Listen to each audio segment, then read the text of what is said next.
Good evening, everybody. Welcome to a very special live stream, a channel update, if you will. I know I've got a lot of people in the chat right now, but first, I just want to kind of give the channel update because I know not everybody will watch this live. I'm going to go away for a little bit, so I would like for there to be one place where people can easily go, well, why did he stop posting? Where did he go? So this is that video. So this is kind of a message to everybody. But don't worry if you're here live. We're going to do a fun unboxing. I'm going to take your comments. We'll do some FAQ, like lots and lots of fun stuff. But first, I just wanted to let everybody know what's up, because if you've been following along, you know I exist in complete and total transparency. I think that the community that we're building is fantastic. And yeah, I'm the one making the videos and in front of the camera. But really what I love is how we're going on all of these adventures together. That's the part that makes it so exciting for me. And I try my hardest to make sure everything I do takes everybody along with me. So let's backtrack real quick. At the beginning of the year, I started a channel membership for my main channel. I got selected by YouTube to be a channel, to do channel memberships. And when I did it, I was kind of blown away, because when I would post members only content, the channel would get penalized. And I thought, surely to God, if you post members content, that's not going to penalize the channel, because YouTube's algorithm is really, really sensitive. It's super sophisticated. And I thought, they want you to get as many members as possible because they take a huge amount. And surely if I'm posting stuff for my members only, it won't break the algorithm of, hey, Bricky, a channel that I have literally just like put blood, sweat, tears, and years into. And guess what happened? I would try to reward my members with content, and then it would kind of make everything fall apart. Doing my weekly live streams would make the videos not perform as well. So that got me down a rabbit hole of thinking, what if I started a second channel? And what if I went over there and just kind of did whatever I wanted to do? Because here's what accidentally happened. When I was making members only content, like filming myself, like after I'd get done filming a Hey Bricky video, I just turned the camera on and be like, I'm walking to the car. You guys are hanging out with me as long as it takes for me to get to the car. And the thing that happened that was so amazing to me is that I was absolutely just like having a blast doing really, really loose videos, just kind of doing whatever I wanted to do. And I was having fun vlogging again. So I thought about it. What if I just did another channel where I could do whatever I want, and it would kind of be a reward for the people that want to support me? Because on the other channel, there would be no rules. I could do whatever I want to. So on April 24th, I'd been kind of a couple of weeks before that thinking about, if I had to film a video today, what would I film a video about? What would I do today? And I kind of kept giving myself a challenge of like, what would I have filmed about today? And so I kept doing these like dress rehearsals in my mind of, if today was a day that I had to live, capture, and share, what would that have looked like? And was there a value there for me? And would there be a value there for my audience? And as I was writing it in a notebook, it just kind of felt like it was working. So April 24th, I got up early that morning and said, today's the day. I've always believed in big decisions should be like then, in the moment. I'm not somebody that could ever be like, our dog's sick, we're going to schedule that we'll put our dog down on Tuesday. I always had to wake up and be like, oh man, today's the last day. Like one of the bravest people I know is, we don't know him, it's a friend of a friend, but somebody had like terminal sickness, and they knew the end was near. And they said, I'm sick of being in pain. And because they lived in Canada, they could pre-schedule the day that they exited. And I'm like, that is the bravest thing I've ever heard. There's no way I could be like, 7 more days left, 5 more days left. I would just want to one day be like, oh my God, here it is. I'm at the end. So I don't really, and I know that death is like a wild thing to get into, but that is the most extreme example of what I'm talking about, because I just like to have a plan, but I also like for things to happen when they're supposed to. I guess that's called being impulsive. So on the morning of April 24th, I got up, went down to the beach, and I just filmed. And I wanted to make sure that the first video I did set up the rules for the entire thing. because people always go back and watch the first one. And so in the first video, I just said straight up, I don't know what I'm doing. I'm not going to make any rules. I'm just going to follow what happens. Follow my heart, follow the story, follow the day, and create content. And it was so much fun. And I remember I was ending the videos going, see you tomorrow? Maybe? Because I literally didn't know how long I could keep it going. But in the back of my mind, I always thought 100 days would be a really great trial. And 100 days in creating a video every single day, whether it's a vlog over here, a live stream over here, or a very highly produced, written and edited and researched video over on the other channel, it's a lot. It's also a lot for somebody who doesn't only do YouTube. Like, I still have many other responsibilities in my life. So it's not like I just pushed everything aside and said, I'm going to go all in. If I did that, that would make it 1,000 times easier. So along the way, I started teasing with the idea of make it to 100, which I felt was pretty ambitious because a lot of people do Vlogmas, and around December 12th, the wheels start to fall off the wagon, and vlogging every day during the month of December starts to become a harsh reality of how much work it is to vlog every day in the month of December. And so when I went on this journey, I had no idea where it was going to go. I didn't know that right out of the gate I was going to injure myself. I didn't know that Beth was going to have to go home and deal with some family stuff that we're still dealing with. Like, I just didn't know what was going to happen. And right out of the beginning, right out of the gate, I very much got challenged of, you're not in control here. You're documenting a real life in real time. You're not being fake. You're not curating. You're literally capturing what fits into your day. And so how I dreamed it was going to go and how it went were two different things. And it ended up being the absolute best boot camp ever. So just like I don't like to plan exit days or when I want to start things, there's no way I planned the day that I was going to rip my calf. There's no way I planned that Best Family was going to have to go through what we're still going through. But the reason why I don't plan is because life always has a path for you. And if you're receptive to all the feedback that life has given you, and you follow all the little breadcrumbs that it's laid out in front of you, there's always a trail that you're supposed to follow to get to where you're supposed to be. So along the way, on this journey, I started thinking about 100 days, 100 days. But because I'm dyslexic and because I have so much going on in my life, I thought that I started May 24th, but I started April 24th. And now I think about that, I'm like, you're an idiot. Beth and I's anniversary is in the middle of May. How could I make a video about our first ever anniversary apart when I was not doing the vlog yet? So a couple of days ago, this past week, I just started to feel tired. I started to realize, let me just mute my phone, because as soon as I go live, there's always a text thread that pops up somewhere in my life, and it's just bling, bling, bling, bling, and it drives me insane. So somewhere along the way, I got confused on what the date was. And the last couple of weeks, I just say that there's been moments where I just felt tired. But once I get to the desk and I start editing, I always feel invigorated. I love editing videos. I love making videos. I love shooting them. I love the challenge of it.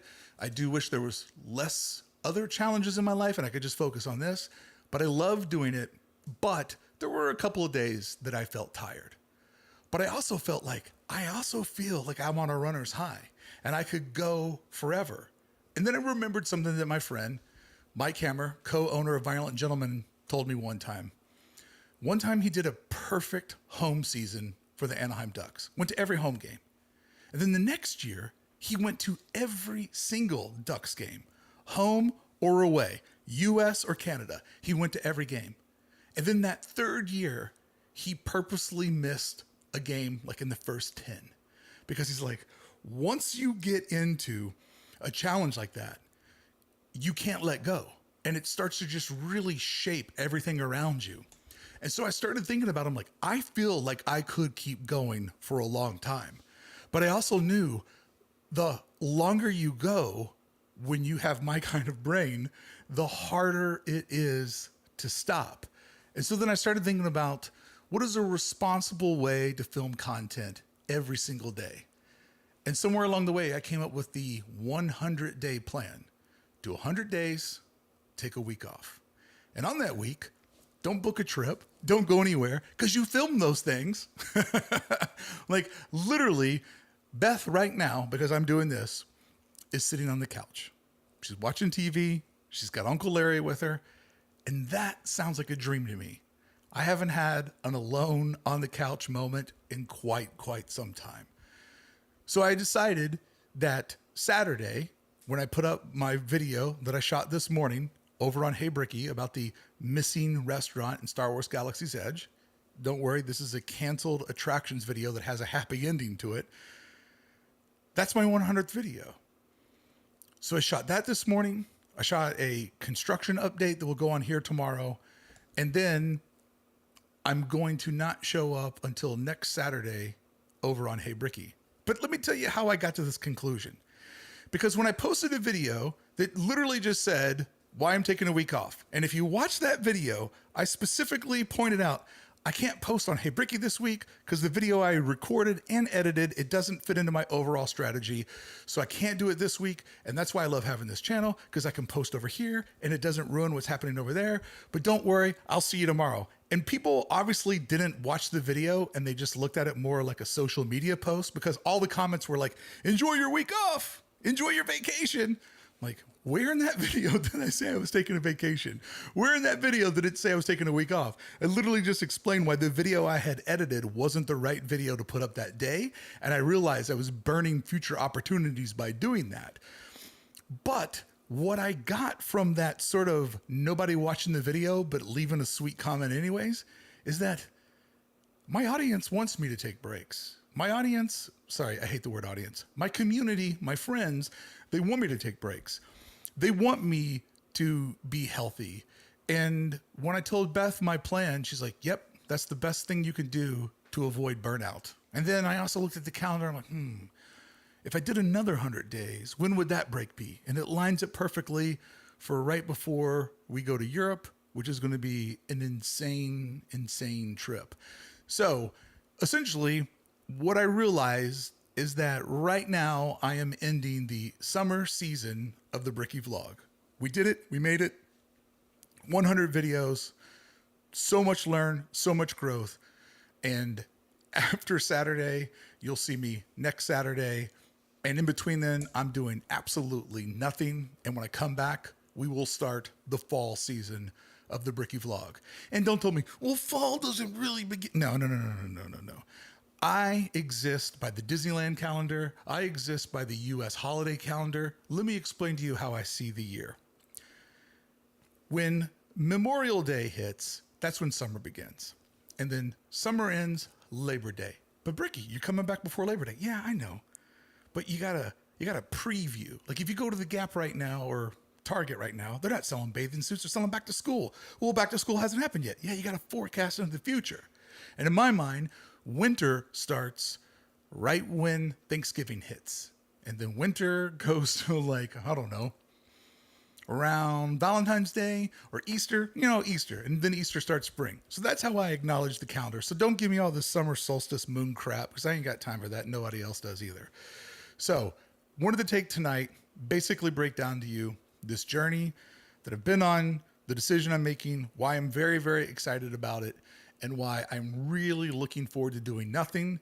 And if you watched yesterday's video when I broke down the finances, it's going to be interesting to see how does 100 days of posting over here, how does it live up when there's not a new one on top of the pile? Like obviously going to take a financial hit for not posting, but we'll see. We'll see how it does when it's on its own, and we'll make up for lost time when I get back. So anyways, that is what I wanted to tell everybody, and I just want to do it in the beginning. So if you're watching this on a delay and you hate a live stream, I fully understand, but now's when the live stream begins. What's up over here? What's going on? Jeff Pike, James Brown. I missed like a ton of comments earlier, and I'm not going to go back and read them all, but let's see if any pop out here.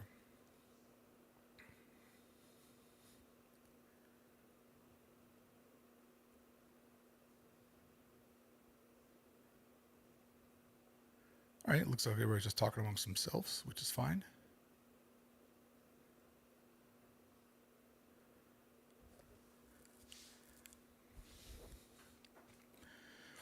California Dad. Enjoy those frosted iced coffees on the couch, my friend. Absolutely. You know I will. All right. Different setup because we're doing something different tonight. But I wanted to just thank everybody for going on this journey with me. Let me grab some stuff that we're going to open up tonight. Magic Key Cast. Enjoy the much deserved time off. Well, I appreciate that. I'll be right back.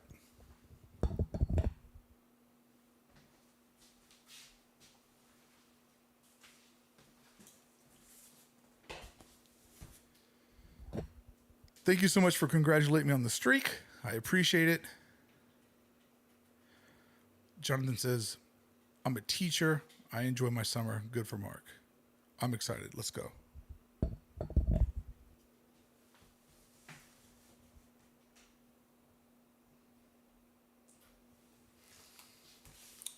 All right. Let's get this blade going. You didn't know there was going to be violence on tonight's live stream, did you, huh? Come at me, you. All right, let's cut this box open.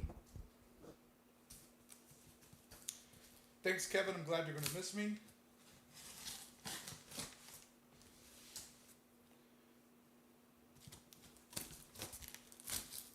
Not supposed to cut towards you, but who can cut like this? James Brown. My wife is in the park this week with a friend. If you see her, don't mention the super chats.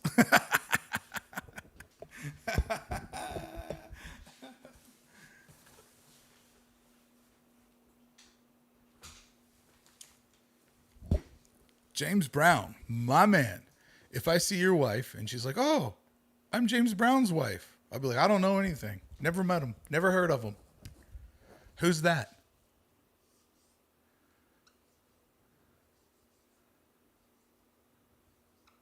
Hold on. That's backwards. That's not how an S works.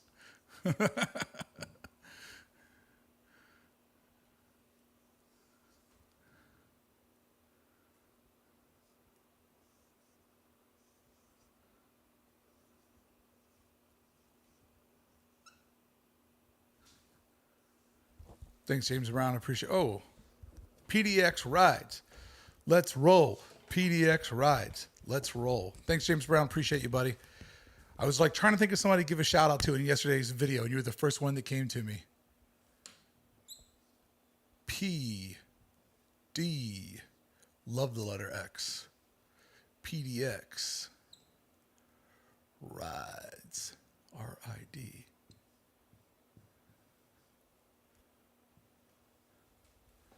And there was one other one. Oh, my man, Richo. Richo goes so far back. Love you, Richo. My homie. The green is the bust one that nobody can see. So we'll just...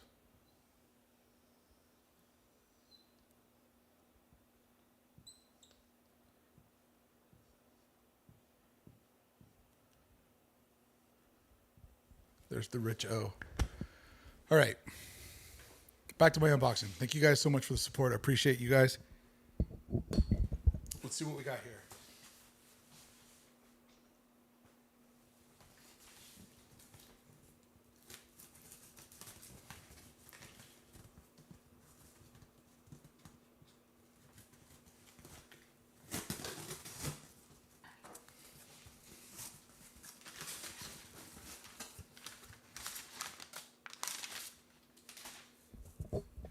This is packed by Disney from Walt Disney World. Let's look at their pack job. All right, so they put one piece of paper on top, a Disney bag with the items in it, another piece of craft paper on the bottom, and then a Walt Disney World little thing.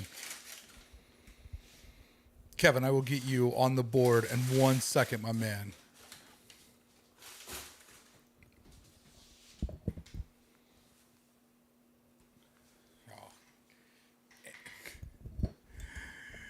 Kevin, let's get Kevin up on the board. Let's get Ryan up on the board. I appreciate you guys. Then we'll get back to my prizes. Don't worry, it didn't slide under the couch. Let's see. Kevin.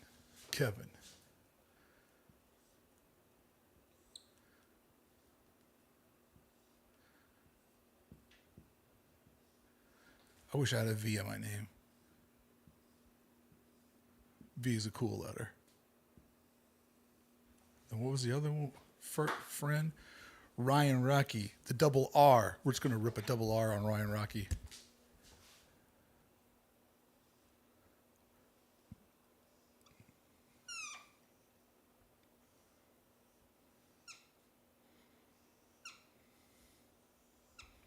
Kind of looks like a skeleton. Oh, Mike D. All right. We're going to be here all night. Mike D with this big bag of onion rings.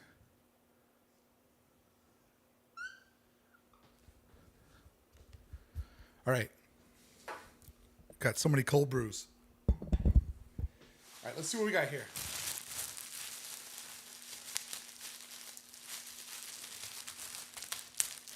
Oh, did they tie the bag shut? Or is there tape? No, they taped the bag shut. All right, tape the bag shut. Aha. Here is the Yeti container that I had the privilege of modeling for. I'll have to show you guys that image sometime. All right. It's got these lasso on it. I'm for sure taking this lasso off. Don't need a lasso. I don't know why I smelled it. And then on the back side, it's got the Expedition Everest logo that Dave did. Absolutely crushed it. That logo is so good. The way that the E goes into the T. And then the legend of the Forbidden Mountain. Look at that bad boy right there. Total likeness. Okay. Now, I also got some pins.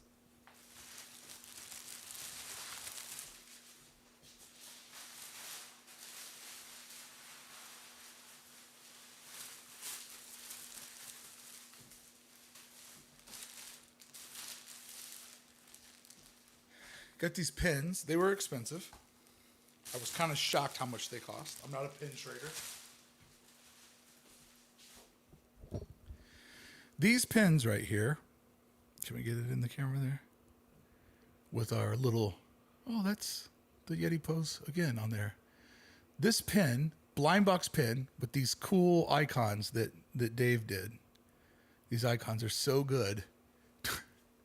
$22.99. That is insane. Julie Rose saying, I've been live now since 7:20. Julie Rose is the first one to make any damn sense. You can never have too much coffee. Julie Rose is so right. How do you spell Julie?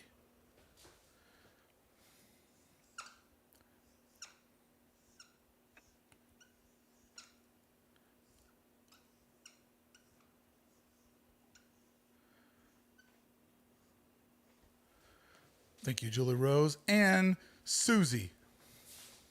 Whoa, getting tangled up. You're not wireless, kid. You're not wireless, kid. Susie's a nice name, too. Rare name to have a Z in it. Or, as they say in Canada, Zed. First time I was in Canada and somebody said Zed, I'm like, hold on, like Z-E-D? They're like, no, the letter. I'm like, yeah, like Z-E-D? And they're like, no, the letter. Like, I don't know what you're talking about. All right, let's open up and see what pin we got. Thank you so much, Susie and Julie. Appreciate you gals. My gal pals.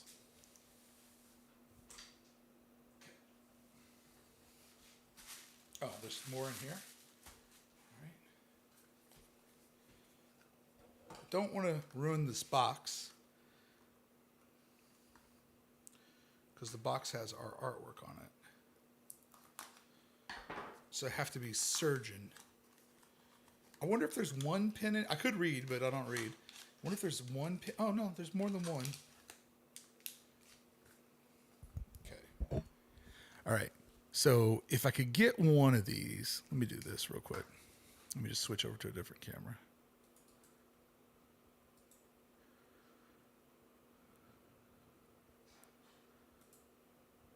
Okay. Oh, now you can follow along. All right. So the mountain one's good. I like the hammer and the sickle. I don't want the binoculars. I don't want the compass. I want that tiger. I don't want the pickaxe. Or I want that one with the map that like goes to the mountain. Or I really want the one of the Yeti down in the bottom corner. Let's see what I got.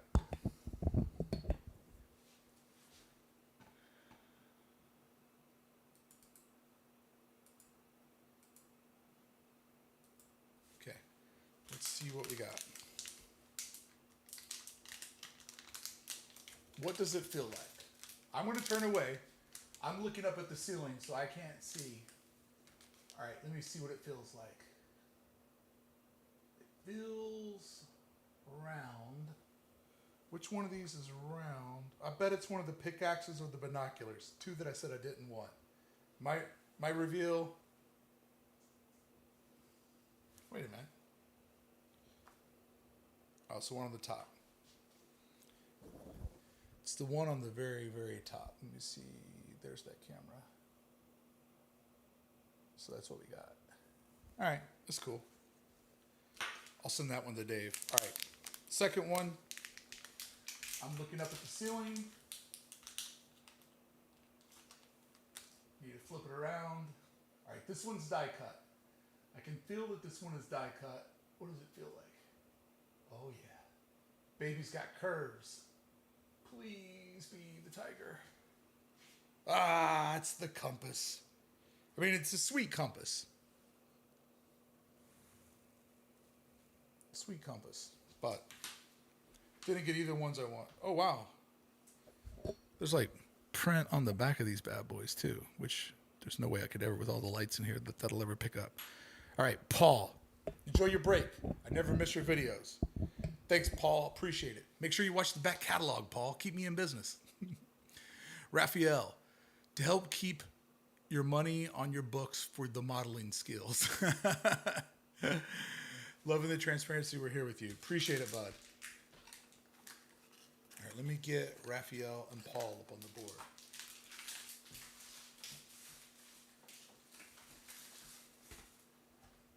Raphael. Oh, Alba. Great name. Skateboard name. We're just going to go with that.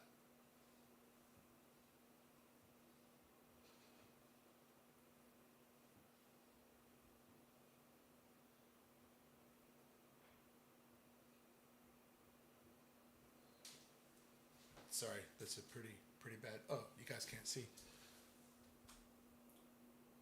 Sorry, that's a bad beat. That's a do-over. That's an instant do-over. Oh no. No. No.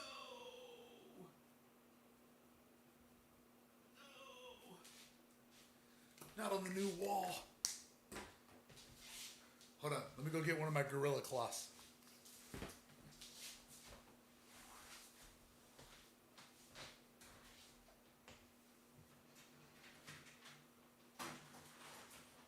These things are so good. No, crocodile cloth.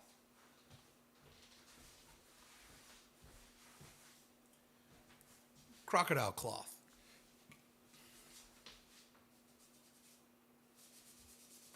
Come off. Ooh, paint also comes off. Uh-oh. Did I make it worse?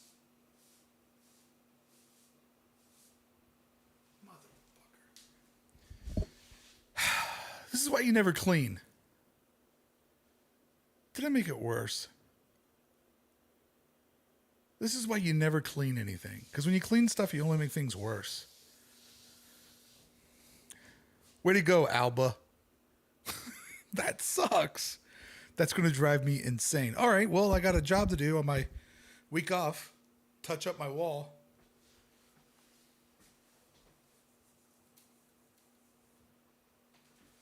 Damn it. That sucks.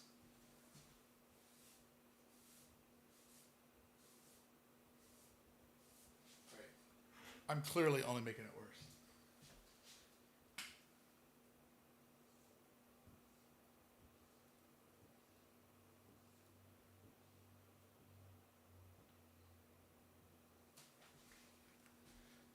And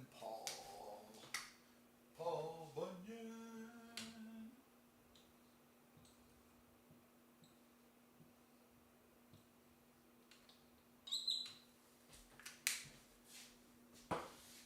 Man, that's that sucks so much. All right, let me catch up with the chat here.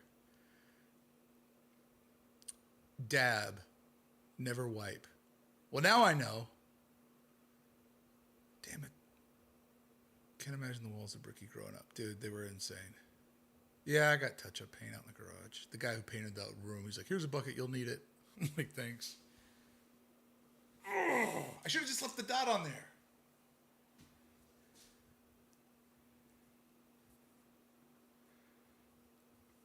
All right.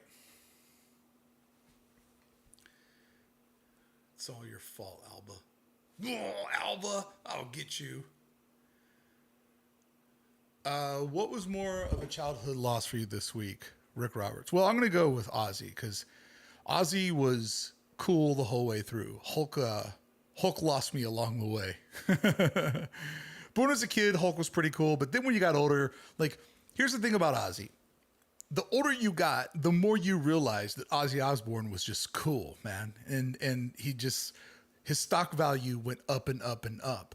But the thing about the Hulkster is like, when you got older, you realized that the leg drop was lame.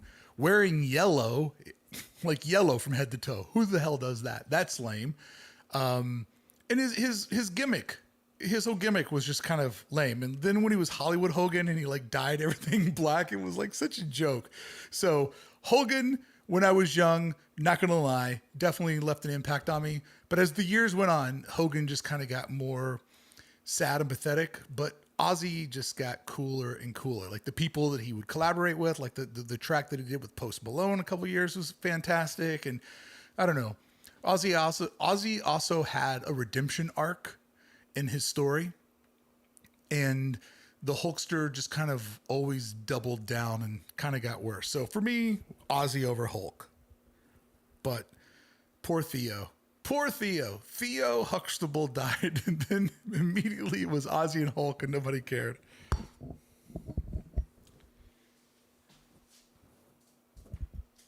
That's Rick Roberts right there, right? Rick's on the board? Do the Rick Roberts skull?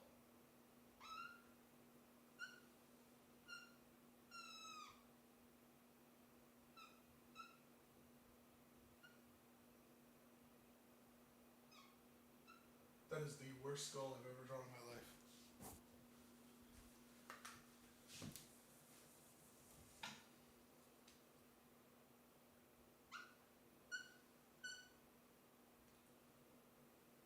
Keep it simple.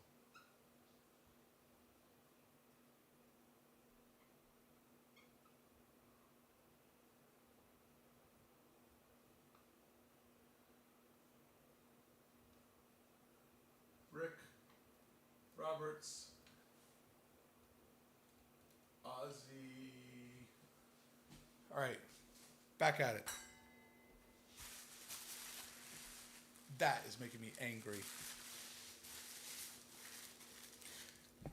Because I tell you what's going to happen. When I go to paint over this, I'm going to mess up the whole damn room.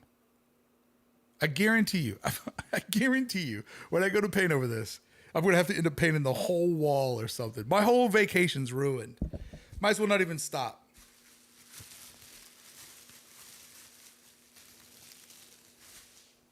All right.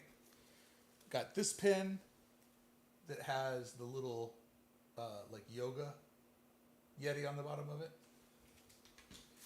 And then I also got this pen, which not the Model 4, but still him surfing. CT, I still have no clue who Ozzy Osbourne is.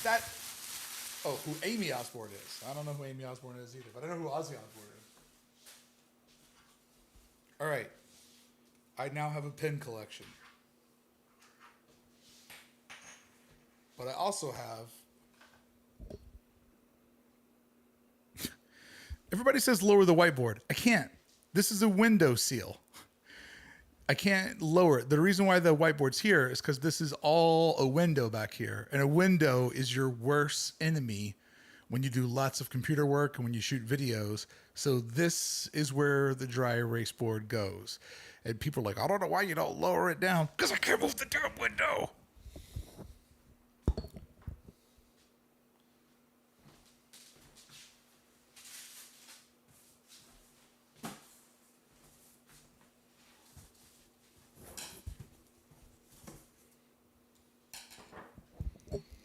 Yeah, James, it's cool seeing projects that you worked on in the park. Really cool. It's a fun little surprise. Or not a surprise. I mean, you know it's going to show up, but also often you feel like, I don't know if any of these projects are ever going to get done, because lots of time in design you work on things that don't always come into fruition. So that part's cool.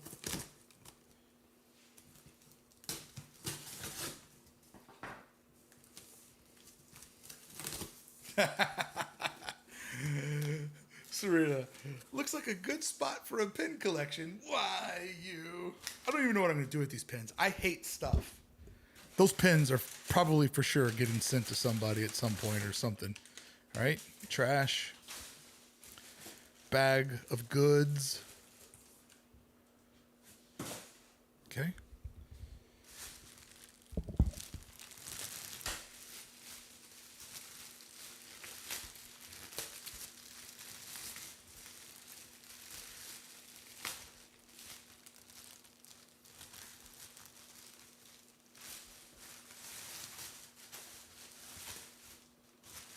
Look at this. Eggs. My eggs that I ordered from Orlando finally showed up. This is probably the item I'm most excited about.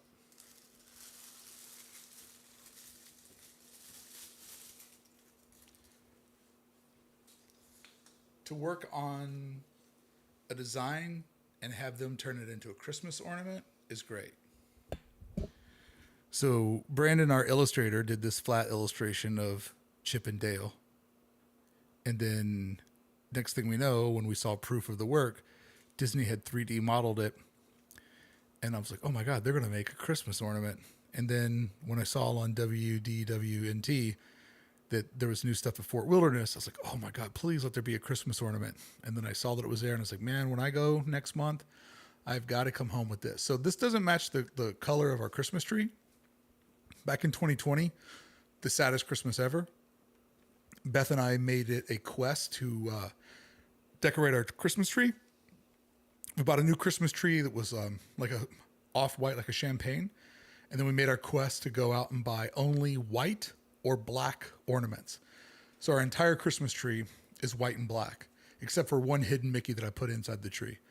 So this isn't going to match that, but I'll find a home for it. I mean, it's just, this thing will probably like just sit out. I'll probably put it on a nail right here and it'll just live on the Alba spot all year long. Alba, that guy, I tell you what. Oh, Alba, why you do me like this? Why you do me like this? Look at it. And then I also got this little double pin set here, you can see, that has Hiking Mickey on it, which I'm super excited about. I wish they would have just had Hiking Mickey on a blouse. Oh, wait a minute, they did. And then Chip and Dale doing archery. I don't know if I'll keep all these pins, but I know for sure I'll keep the Hiking Mickey. Always cool when you get to work on something that has to do with Mickey Mouse. And then I got a blouse. Stu, for paint and wall Scotch Guard. And then I got a blouse, which is not my typical colorway. But come on. It's got little Mickey on there, along with some other icons that I believe David did these. You didn't know this was going to be like Pretty Woman, did you? Where there'd be a blouse reveal. But now this makes me feel like I got to make like a San Diego Padres version of the Def Leppard hat so that it matches. So many buttons, Disney. So many buttons.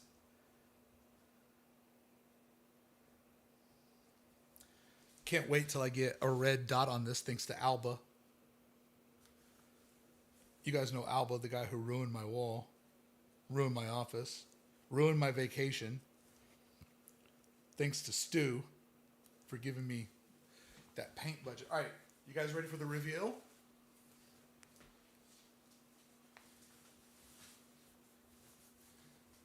Oh yeah, I am way too fat to wear white. Are you ready for the reveal? You see, you're not getting the reveal yet because you can't see my head. Here, I'm ultimate tease. Uh-oh. Are the buttons right? I feel like I'm off a button. I'm off a button. I'm off a button. Blame that on Alba too.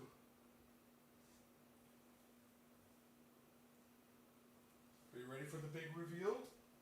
It's going to be like when I come down from the stairs, even though you've watched the whole movie about me, you had no idea that I was actually beautiful, and I just needed somebody to ask me to the prom.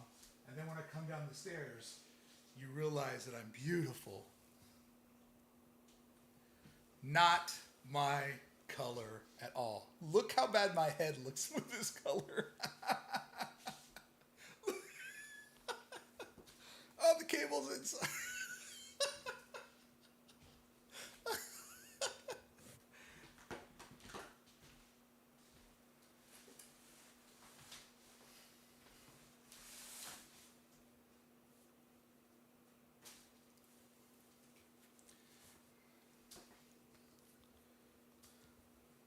I mean, that helps out a little bit.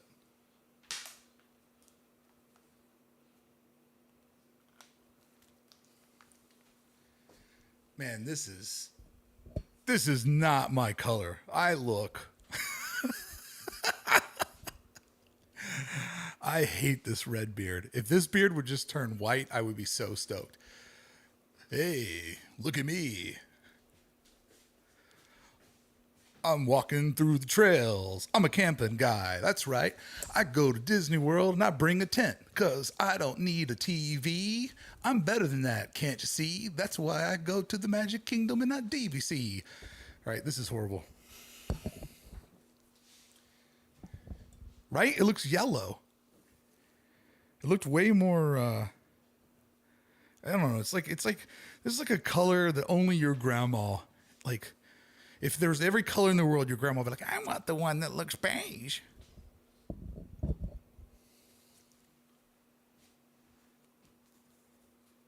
This is REI breaking. No way. Yeah, Sugar Hill Gang. All right, black's my superpower.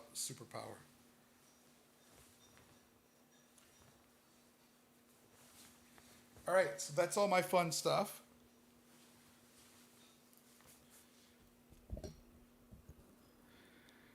Tweety Railroader says, honestly, I will eventually go tent camping at Fort Wilderness one day. I really enjoy camping as a hobby.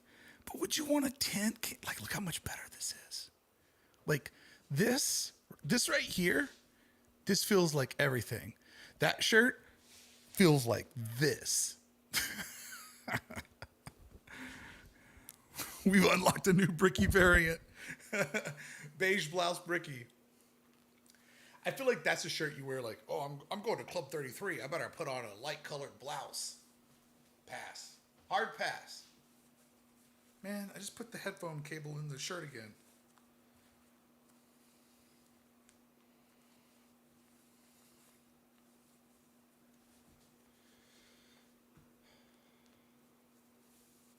Yeah, Louis. If anybody's going to see a spot on the wall, it's Louis Garcia. And let me tell you, this guy has put plenty of spots on walls at the Disneyland Resort.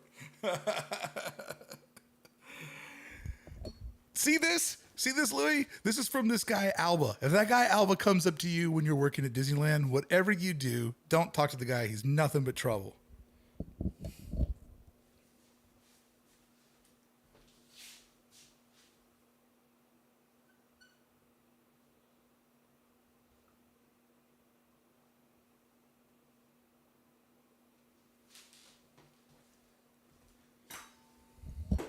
Got Stu up on the board.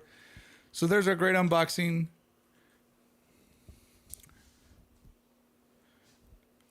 I love when people just show up on a live stream. Like, what the hell is happening? Come on. Just watch it from the beginning.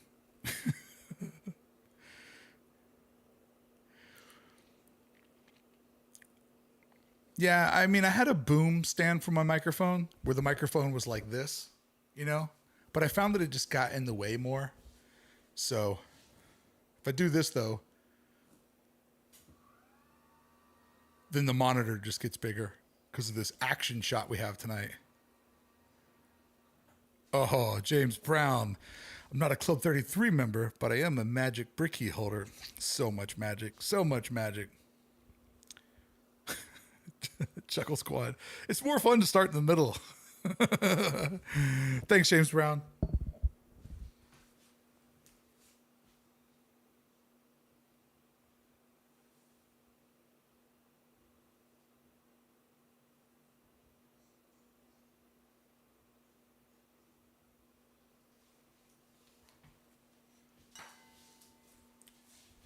Yo, JP from Louisville. That's what I'm talking about, baby. JP, what do you say after this is over with? You and I go get some indies. How many, Wedge? Love that spicy chicken at Wendy's. JP's the only one who knows how good it is. All right. What do you guys got for me? I gave you my announcement. We did some unboxing of some Florida items, many of which will probably get thrown in Hey Bricky orders because I don't even know why I bought it. I hate stuff. What do you got for me? JV Rains, feedback. You're an excellent writer and videographer. I appreciate that. I absolutely love, I absolutely love shooting video. And just in the last couple of years, I really started to enjoy writing.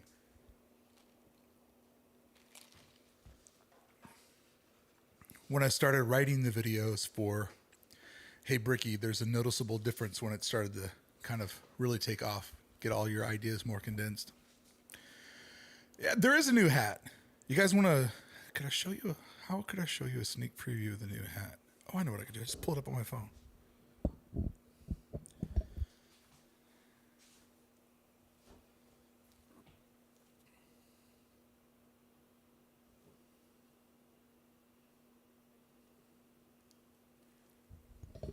This is the hat that is in shipment right now to my house. I'll show you one image of it.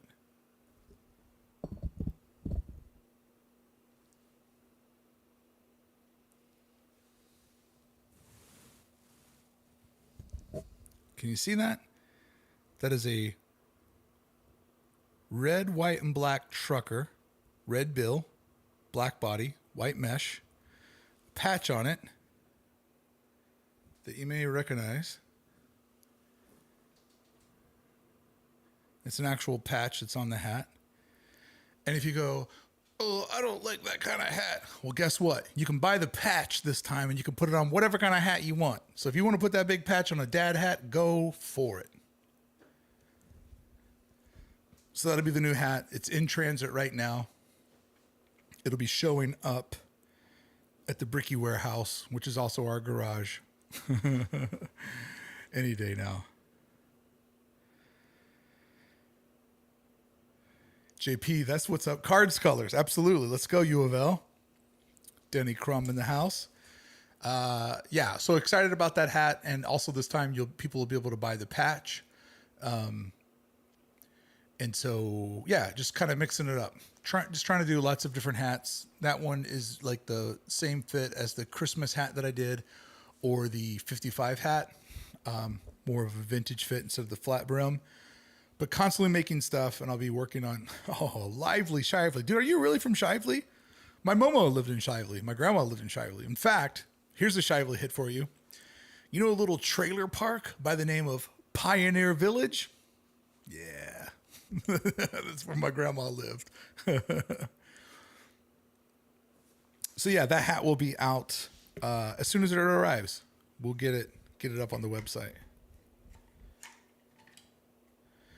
Or you can just buy the patch if you just want to put it on something different. Is the spot on the wall growing? It is growing. That aggravates me to no end. To no end. Albo, you need to come over to my house while I'm off this week and paint that wall. All right. What else do we got here? Somebody asked me some questions.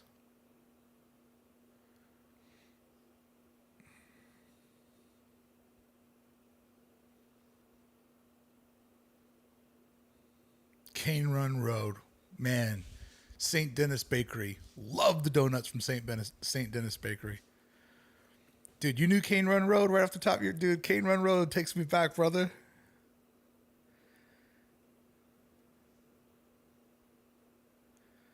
This is why you get such weird feedback. JV Rains. I would advise you to stop saying friends in your videos. It feels like a televangelical to me. What? So I'm not supposed to call people friends because religious guys do it? Dude, no offense, but that is just completely whack feedback. That is, and now you're going to put that in my head. So every time I go, hey friends, I'm going to go, oh, do I feel like a preacher? So thanks a lot. I really appreciate that. That is absolutely horrible feedback.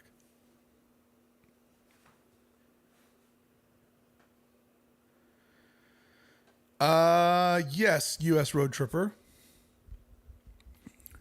I am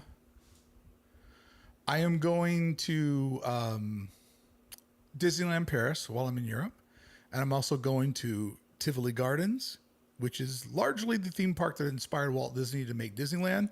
And in fact, I think when I go there and you see it, you'll be like, oh, Walt kind of ripped this place off. All right, so JV Rains, you're out of here. You're done.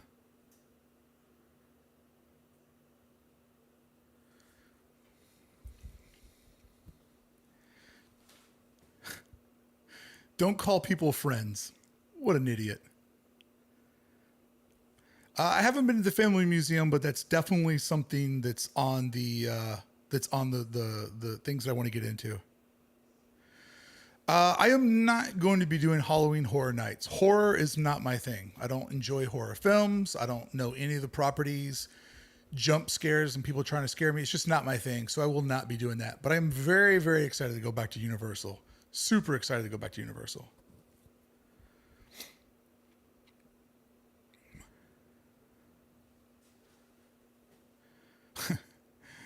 Tweetsy Railroader. As a religious guy, I want to say that I'm offended, honestly. I use friends all the time when talking to guests at the Magic Kingdom. I mean, friends is just like a nice see, that's what a troll does. A troll. This is how trolls work. They look at this is the skill of a troll. They look at everything that you do and they try to figure out how they can create a little worm inside of your brain. And this guy goes, he starts off almost every video saying, hey, friends. And he, in the videos, calls people friends. This is something that he likes. So I'm going to try to take the one thing that he uses and I'm going to plant a little worm inside of his head. Well, you know what? There are worse things to be associated with than preachers. And I'll also tell you this. When I was a kid, I spent my summers going to vacation Bible school nearly every week. And when I would speak on the stage, when I was in a band, or when I speak on the stage, or how I'm speaking now, I learned the art of stagecraft from Southern Baptist preachers, from Brother Lay, how to walk across the stage with your head held high, how to take time when you tell a story, how to wait till you get there and then drop the part that matters the most. So you think you're putting me down, but in fact, you made me happy. Because if people feel like I'm preaching the gospel of friendship and good design, then I am doing something right. Troll, goodbye. May God save you, troll.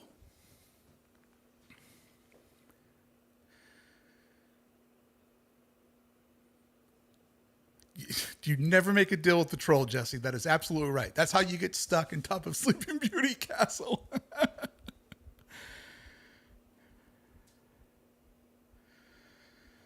Chandra says, best thing for two adults to do in the Disneyland area on a no park day, now that we know mini golf isn't a good option. Well, here's the thing.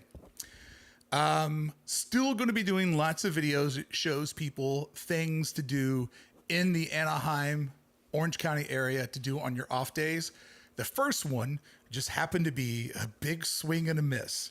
But I have a long list of things that I've researched that me and the gang are going to do. So you get an idea of like, oh, maybe that one looks worth our time. Because I just think that there's so many people that come into the park and, you know, you have your travel day or maybe you want to take a day off. And then there's also so many locals that are like, they want to go and do something different. So yeah, that series isn't dead, even though the first video was a disaster.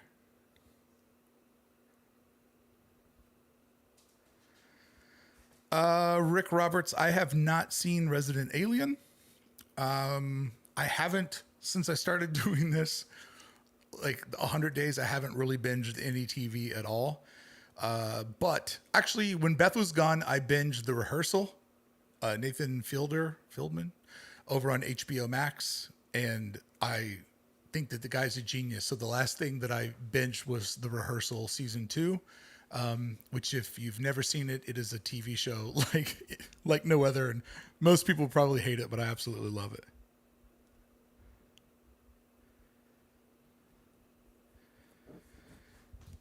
I don't know if I'd go to an Angels game.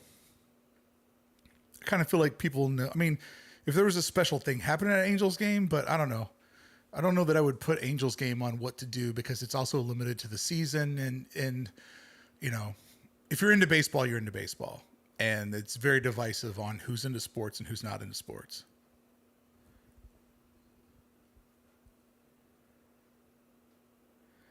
Richo, we love the aquarium in Long Beach. Really? When I went to the aquarium in Long Beach, I did not have a good time. But then again, I kind of don't like those type of. I like activities. I like to be doing stuff, walking around. But also too, I have a thing where fish in aquariums bum me out. Doesn't seem like a fun life. If you have an aquarium and if you like it, no offense to you, just for me, I can't kind of get past like, dude, you just live in this big ass jar. Like this is your whole world. I don't know. I couldn't roll with Princess Ariella.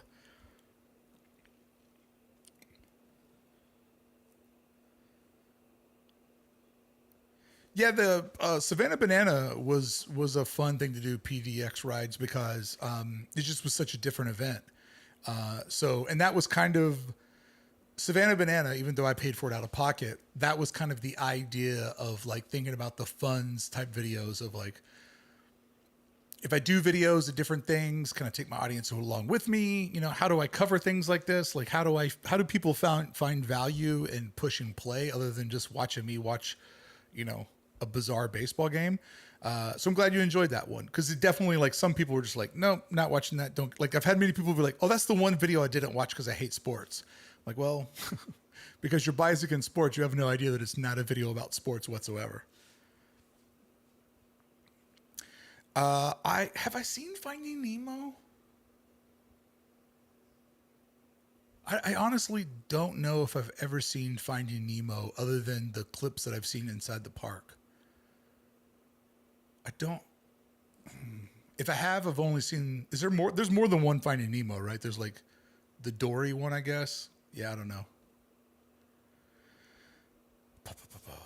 Tweets Railroader. Different people enjoy different things. Not everyone will enjoy Disney Park, and that's okay.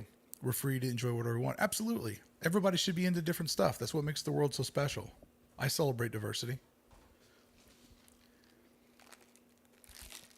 People are like, I can't believe you waited so long to go to Universal. I'm like, dude, have you not paid attention to me? I'm obsessive compulsive. Once I go to a place once, I need to learn everything about it. So I was like, you know what? I'm going to chew on this Disneyland bone until I feel like I need more. And then I went out to Walt Disney World, absolutely fell in love with it. Now do that about 4 times. I go to Universal once, buy the pass. I'm like, yeah, I'm going once a month. I'm all in. Let's go. And actually what's interesting is I've been dreaming up like kind of a new genre of videos and I don't know if they fit over here or they fit over on the main channel where they're going to be Disneyland videos that are also filmed inside of Universal, really blurring the lines between the two things. Cause when I went there, I saw some stuff. I'm like, oh, this would make such a good story, or this fits into this thing that I've been trying to explain to people. So be on the outlook for some crossover stuff.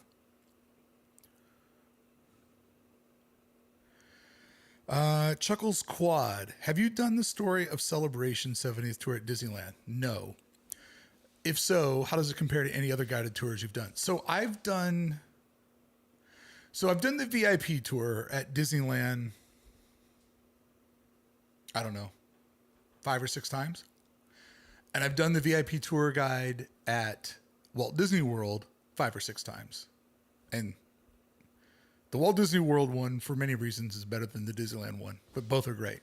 But as far as like the a la carte tours, I did the Christmas one, which was, just to be polite, horrible. And I did the Walt's apartment one. And the only thing that made that one special is I got to go inside of Walt's apartment. And then I also got to go out on Walt and Lillian's patio that sits over the restrooms that are in between City Hall and the fire station. The problem with those tours for me is that, oh, and I also did Keys to the Kingdom at Magic Kingdom, where I got to go underneath the castle and go through the utilidors. The problem, and this sounds horrible for me to say out loud, but the problem when I do those tours is that the guides don't have any information to tell me that I don't know. And they don't tell the stories in a way that I feel is like from the heart. Like, it's not good storytelling. It's like regurgitating information. And so just because of like my life's passion and what I've done, one tour I went on, the person was very intimidated because they knew how much I knew. And they kept kind of like, well, you know. And so I'm like, dude, just talk to everybody here. Don't like call me out. And then when I went on one tour, I had to bail the guide out 3 times because they couldn't remember something. And they like looked over at me and I was like, Admiral Joe Fowler. So I don't know. If the tours are going to give you access to something, then I would say it was worth it. Getting to go into Walt's apartment was great, or getting to go underneath Cinderella's castle and go in the utilidors was awesome. And if you have like a medium Disney knowledge, you'll probably learn some stuff, but the Christmas one was horrible. Like, one of the things that they did was like, she told us the story of Hanukkah. I'm like, I have Jewish friends. I don't come from underneath a rock. I know the story of the oil burning. I understand what Hanukkah is. I don't need 5 minutes of my, Christmas tour over in DCA spent telling me the meaning of Hanukkah in front of the Cats and Sons window. So they're not for me. That's my honest review.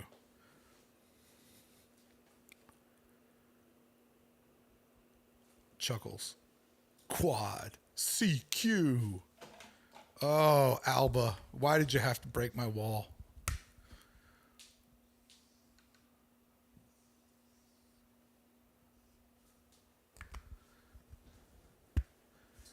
And who's this? TTP? Oh, think the Phoenicians? Yeah, right. If you think I could spell, think the Phoenicians. You are high. But we'll pretend that this is Spaceship Earth. And those are the beacons of light. For your first drink at Epic Universe, can't wait for you to take on the park. I will be going to Epic Universe at some point. In fact, one of the reasons why I was motivated to go to Universal at home is because I'm like, for many reasons, Epic Universe is on my horizon. And I feel like, well, I should do the one at home first. I should get a taste of where Universal Park started so I can see where they finished. So yeah, that's definitely on the horizon.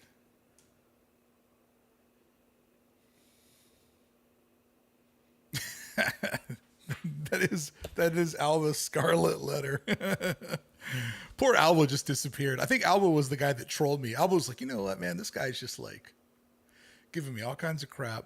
I'm going to come in here and try to plant a worm in his brain about saying friends. I don't know if Universal Parks always had alcohol. I don't drink, so but it was wild just to walk through the park and be like, well, they're just selling cans of beers like right right on the side of the walkway.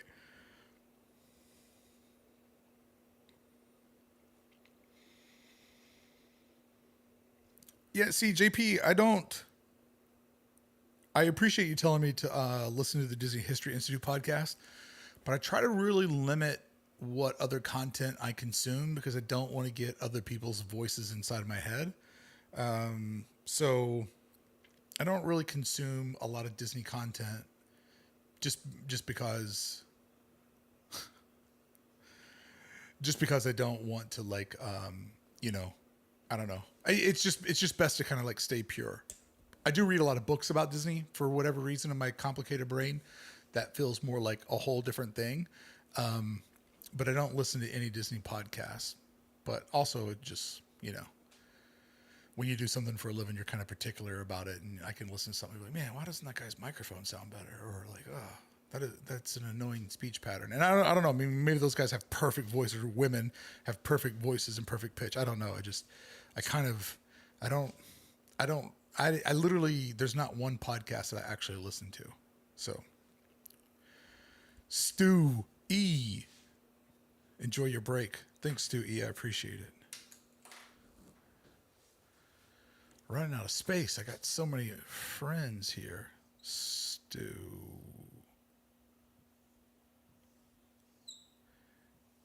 E. Get that big E. Thanks, brother. I appreciate it.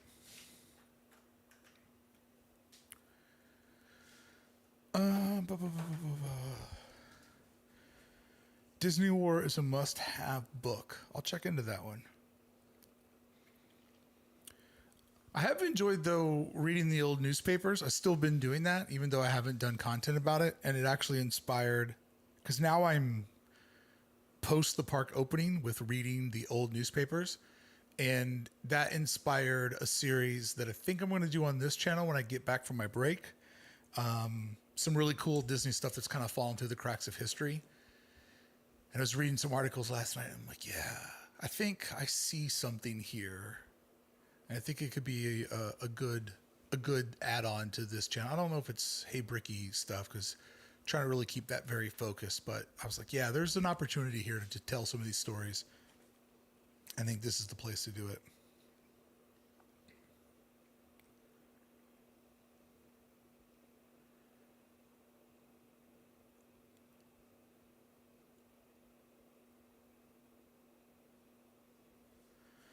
Yeah, PDX Rise. I have gathered a decent amount of the post-opening reviews. And I'm definitely kind of working on some stuff that I think I'll probably release next year when people are kind of like hyped up on, the anniversary. So I'm kind of already working on some stuff around that. But yeah, it's been interesting. Like some of the articles, like I read an article last night where this dude just trashed it, but it just was like, the reason why he was trashing, he's like, it's so expensive. And he's like, this is what you get to pay. If you pay to get in, what you get is access to 5 different parks. And so he referred to like Main Street and all the lands off the hub as like, this is what you're paying to get. It's just access to these things. It's like, well, what do you want Walt to do? If you make it free, just anybody comes in and there's like, I don't know. It's just funny. Like I understand like Walt's idea of charging admission was very smart because then people are dedicated. And if you've ever owned a business, if you say this is free, people will just take it and they won't think about it and they won't be faithful to you. They'll just take it and say, oh, this is free. And they just move on. But if you say this is free if you buy something, now you're rewarding your customer. Now you're rewarding somebody who's invested in you. And they'll be like, whoa, that's so cool. I bought something and I got this. By the way, this is my mouse. And earlier I was in such a headspace. I was trying to control my ceiling fan with it. It does not work. Oh no. Oh no, I just lost my live stream page. Can I just click back to get back to it? Oh no. Oh no, I have lost my control panel. Oh, now, out of all the things you could pick up off your desk, why was this the thing that you picked up? I don't even know if I'm live. All right, how do I get back in to that? Go live. Here's my live.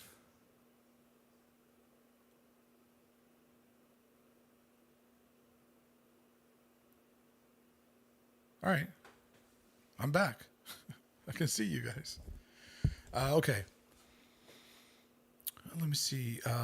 Rick Roberts. I can't wait to see the video on the lake that was at the Disneyland Hotel. I want to know where that water went, how they got the boats, and how big it was. Yeah, dude, that the marina at the Disneyland Hotel is one of the wildest things ever.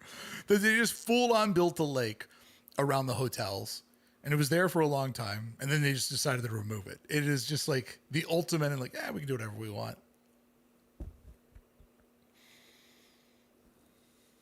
Jimmy, I will keep it up. I appreciate it. Oh, I'm so angry about my wall. Every time I turn it around, it just makes me more and more angry.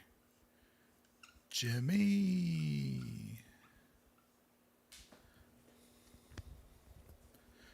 Jesse.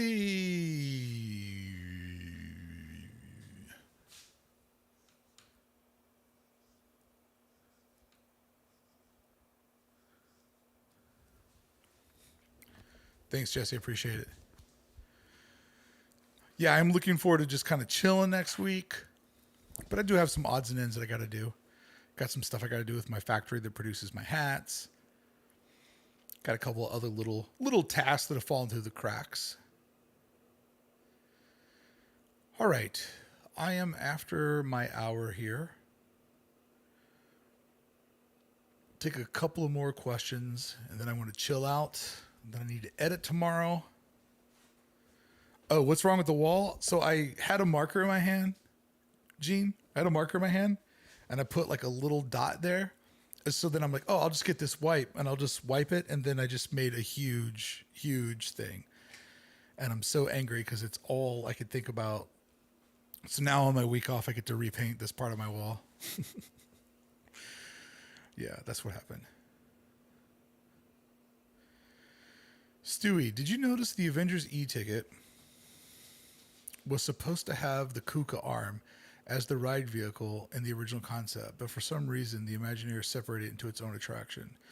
So, Stewie, I did a very deep dive on the original e-ticket, and I even made a video about it. The reason, how do I say this efficiently without doing the entire video? So here's how the original ride was going to work. Don't want to erase anybody's name. I just try to erase the wall with my mouse. Here's how it was supposed to work.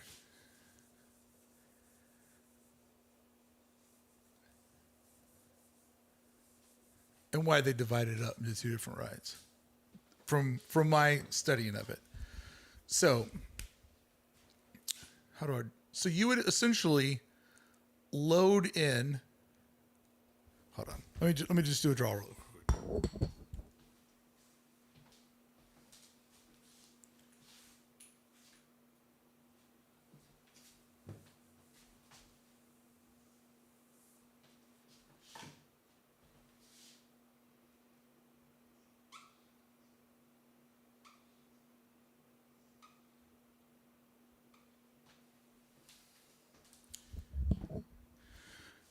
So guests would load into their seat, okay?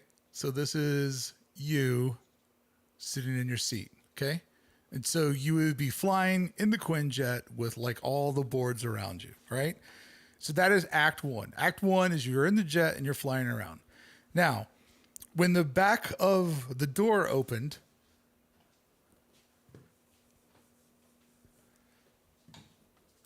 the way that it would have worked is that when the back of the door opened, your seat would have spun around.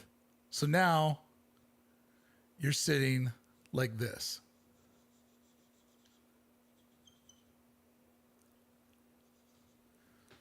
So the person that was in the back of the plane is now on the front of the plane.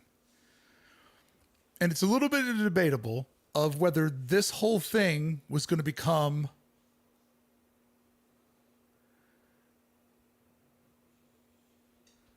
a Soren type of thing where this whole thing would shift and rock, or as you came out,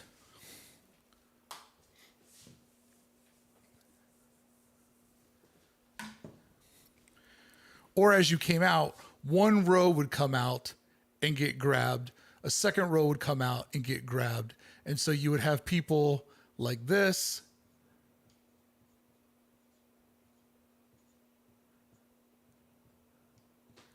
and then people over here doing the same thing. So, yes, there was a Kuka arm there, but they didn't divide it into two because this was crazy, crazy detailed. Very, very difficult in the different pieces that were going together. And I just quite frankly don't think they could get it to work at scale. And so they had probably already messed around with the Kuka arm, and yeah, they did the track. But I don't feel like they just took the one ride and like moved it over there. Like it was way, way more involved. I actually did a whole video series during the pandemic, like breaking it down in great detail after looking at all the different patents and stuff that they had filled. So if you get bored, go over to the other channel and you can maybe find that way back in the archives. But yeah. I feel you. The Kuka arm ride, I'm not a fan of. I'm not feeling that one, MT. And then Moochie the cat.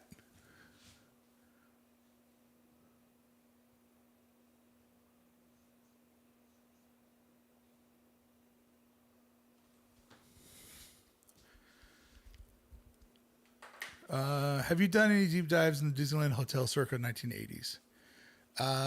Well, I've talked about the dancing fountains, but no, I haven't done that. Hotel content doesn't do as well. I think the one thing that I covered with the hotel, well, I did cover the marina a little bit when I talked about the helicopters.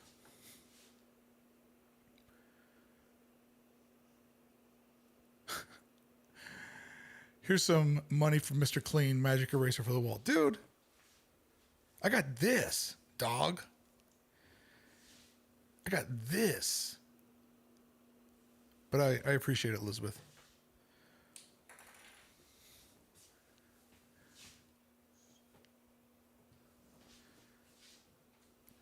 EC.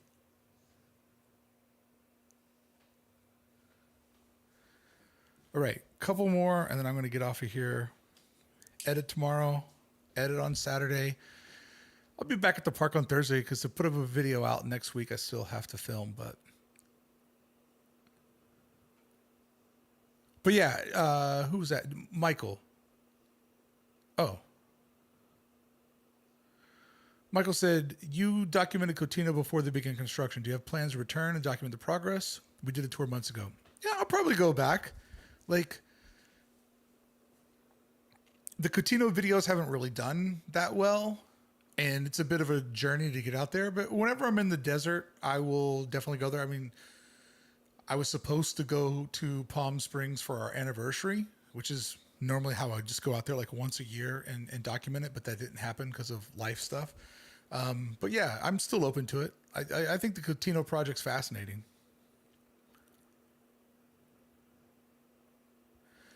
So V-Rod, it looks like the new Avengers e-ticket is themed after the Peter Pan ride that's in Fantasy Springs. And I too, like, that ride looks like shit. But I've spoke to four people that have rode that ride at Disney Springs, and they assure me that it is absolutely awesome. So if that's the ride system that they're using for the big e-ticket, I've had 4 people now that have rode that. Actually, everybody I know who has rode that IRL has told me that it's fantastic. I haven't heard one person tell me that it's bad. So might be better than what we're thinking. Ashley, it was a pleasure meeting you on the 70th. You put my husband on your 70th video, and our kids thought that was the coolest. Oh, that's awesome. That's awesome. Love putting people in the videos.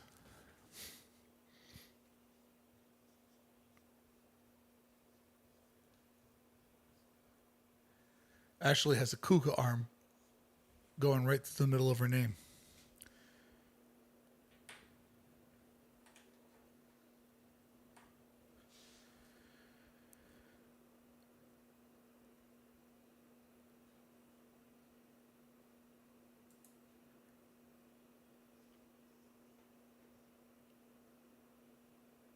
Yeah, I don't know. It seems like from doing videos, it just seems like nobody's really that excited about Avengers Campus. Like it doesn't move the needle. Don't hear people talk about it. I don't know if it's like people have already moved on to like, oh, what's Coco going to be like, or what's Avatar going to be like? Like how are they going to pull that off, or what's going to happen with Disneyland Forward?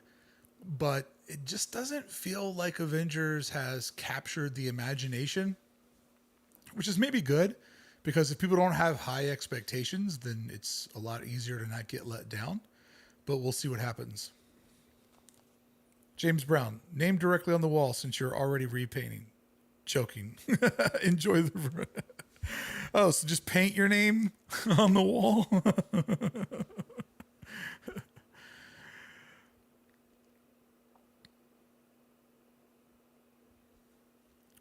Jinx everywhere. Hello, I've written it and it's great, but I think it'll be underwhelming for Avengers. Well, I think they're going to be doing a couple of twists to it, and I think it's probably kind of hard to be like something that's themed around Peter Pan, but what when all the screens and the storytelling's turned up to 11 for Avengers. So we'll see what happens. PDX rides. Avengers just feels like it should have been there from the start. There's actually a long history of lands opening up in stages and not having all their attractions open on opening day. So, yeah, it would probably in an ideal world, it'd be nice to have everything there at once.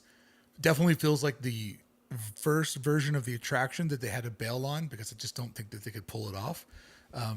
That definitely feels like it was the best out of the ideas they've teased, but we'll see what happens. So just paint a mural of James Brown, like just this high, but the Godfather of Soul, James Brown on my wall right there. I mean, chuckles when you think about it.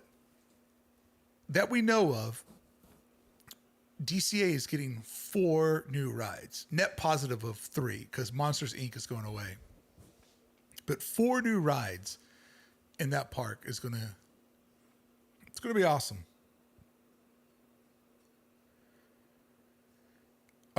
Well, Broken Now Broken.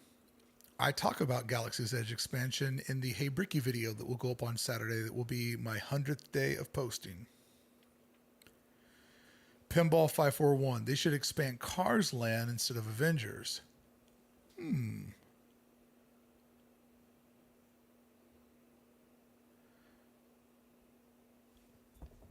EC said, I commented last week on your coverage of the last day of Tom Sawyer's Island and Liberty Bell. Your coverage was the best. And I was sad, but you made a good case for it moving on. Yeah, I mean, you hate to see something like that get pulled out of the parks. But if you think about it from a business perspective, I think you can see a couple of reasons why it's not the worst thing in the world. But, it'll be interesting to see what happens next.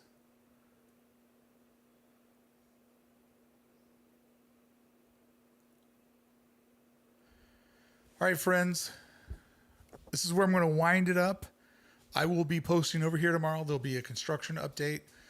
Really have fun doing those. So tomorrow will be Disneyland. I'm taking the construction update series and I'm breaking it up into 4 quadrants. Disneyland, Downtown Disney, DCA, and then Disneyland Forward. And when we don't have construction for Disneyland Forward, it'll just kind of be like speculative type things. But I'll still be doing the big Disneyland Forward videos on the other channel. So tomorrow over here, I will be putting up a Disneyland construction update, kind of breaking down the new Fantastic Four meet and greet. They did some really cool things. They did some things I don't quite understand. And then also looking at a couple of other projects that have popped up in the park. And then Saturday, if you want to see me over on the main channel, Hey Bricky, I have a video where I break down the missing restaurant from Galaxy's Edge. and show you kind of like how that idea turned into something much bigger, and how ultimately it'll probably be best that they didn't build that restaurant. And I build a strong case for if they did ever do it, it would probably be better than what the original plan was. Or if they never build the restaurant at all, it could probably be more beneficial to more citizens of Disneyland. So a really, really fun one. Jen, thank you so much for a final super chat of the evening. Thank you so much to everybody for watching. Jen. Thank you so much to everybody for watching. The 100 days has been awesome. I got 2 more videos to do, but I wanted to just someplace have a moment to say thank you to everybody and to explain what was going on, because I believe in transparency. If you want to know more about the announcement, you can just watch the first 15 minutes of this video, because it's literally just like a podcast.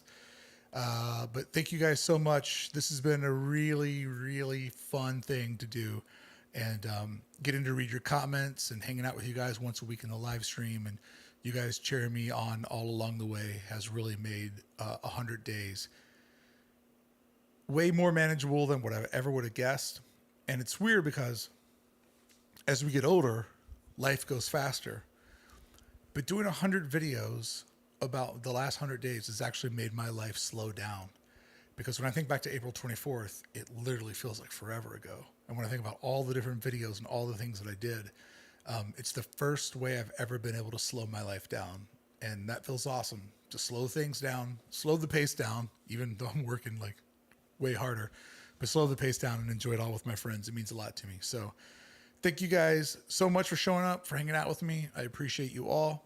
See you here tomorrow. Hey Bricky on Saturday. And then I'll be back at Hey Bricky a week from this Saturday. And I'll be back on this channel again on Sunday, a week from this Sunday. Have a great evening. I appreciate you all. Thank you.